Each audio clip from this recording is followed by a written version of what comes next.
same kind of thing with having a sober buddy. There's just days that you're on, your buddy is off, and vice versa. My 2 longest stretches of sobriety, I had sober buddies. It involved having people to do this with. And all go and have lunch together. Whenever I tried doing it by myself, I didn't have much success. To kind of come back to the whole fitness thing, like this new year, get into fitness, get into sobriety, do both. Get a workout partner, get a sober buddy. If you're gonna go through all the trouble and energy to do one, why not do the other? And they're both gonna complement one another. And why vigorous exercise might be the perfect thing to start doing when taking a break from something addictive like alcohol, for example. Our normal friends and family don't know what this is like. So they can't really enjoy the successes, the ups and downs with us like someone else trying to get sober can. And that's a very unique bond to have with somebody. And it's just good to have someone in your life that you can share this with. You know, maybe there's someone in your family who's kind of talked about it or struggled with this, and maybe this is an opportunity. You can just reach out to them and say, hey, I've been curious about getting sober. I kind of would like to do this with somebody, or like a friend. I think for the first year, AA is just a great option to find people to get sober with, to get support. If you're dead set against that, I mean, you have to get creative. That's really where the idea of Phoenix was born from. People come in for the workout, but they end up staying for the new community that they've built. The way that we're approaching addiction nationally, we just have the wrong mental model. It has really poor outcomes once they leave treatment. We had this new innovative way that was working better. Another option, there's an emerging trend with AI recovery companions. And this is something that I played around with a little bit myself. I've actually developed something. I'll leave details to this AI recovery companion in the description of this video. Something called Loyal that I've been working on, I've been developing.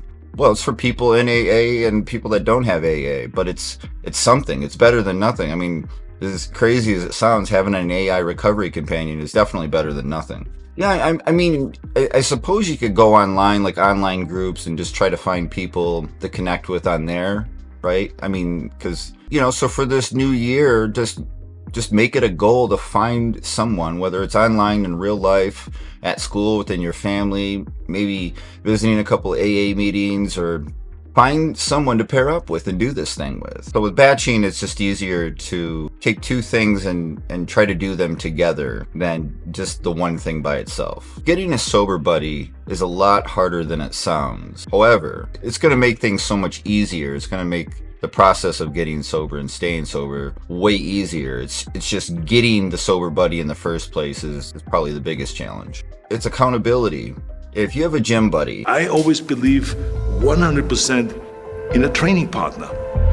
We had a habit of after we trained at Gold's Gym that we would go and have lunch together. And you guys go every Monday, Wednesday, and Friday. There's going to be days where they don't want to go, but you're like, hey man, let's go, I'm picking you up. The day I feel down a little bit, I don't know what it is all about, I don't know my life, I'm confused. No. Because that means that you haven't even set up your training partner. And vice versa. There's going to be days where you don't want to go, but they're raring to go. And then you're always glad that you went. You're glad that they made the phone call. You're glad that they came and picked you up. And you're glad after the workout. This is the same kind of thing with having a sober buddy. There's just days that you're on, your buddy is off, and vice versa. The training partner was always responsible to challenge you at all times. So that was the thing. Kind of in a fun way, but I mean, there was challenge there so that you don't slack off, so you don't give yourself a break.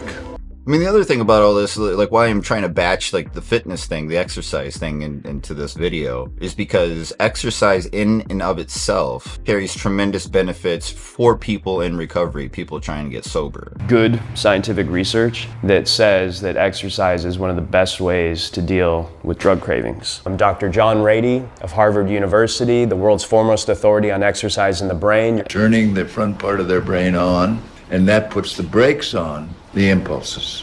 I mean, it helps mood, energy, sleep, self-confidence. It gives you something productive to do and attach your awareness to. Get this incremental little successes and build upon each other. And what's cool about exercise is you can physically see the results. Where I've had the most success at recovery, I've had sober buddies in my life. I've had people Realizes it was the people I was sharing that stuff with that was the real magic in my recovery. And for me, that looked like, there was one long stretch where it was the AA community, and I found my sober buddies in the AA community. I found people to get sober within AA. And then my second stretch didn't really have AA at all involved, but it had, at first, it had sober living. And so with sober living, of course, you're living with people who are trying to get sober. You don't necessarily have to have a sober buddy your entire life, but I think the first year, you dramatically increase your chances of success if you have a sober buddy that first year. Back in high school, when I started to work out, I had a workout partner that first couple years. I've worked out on my own ever since. I haven't had to have a workout partner since that time. Get a workout partner, get a sober buddy, batch this thing, do both of these things together. They don't have to be the same person, obviously, but if you're going to go through all the trouble and energy to do one, why not do the other? And they're both going to complement one another. I also want to reach out to the people that are sober curious. They're not necessarily someone with alcoholism or addiction, but they have a feeling that maybe their life, this new year, 2025, would look a lot better, would feel a lot better. They'd be more productive. It would improve their health. They'd get better sleep. Maybe it'd help their anxiety. There's a lot of benefits. And why vigorous exercise might be the perfect thing to start doing when taking a break from something addictive like alcohol, for example.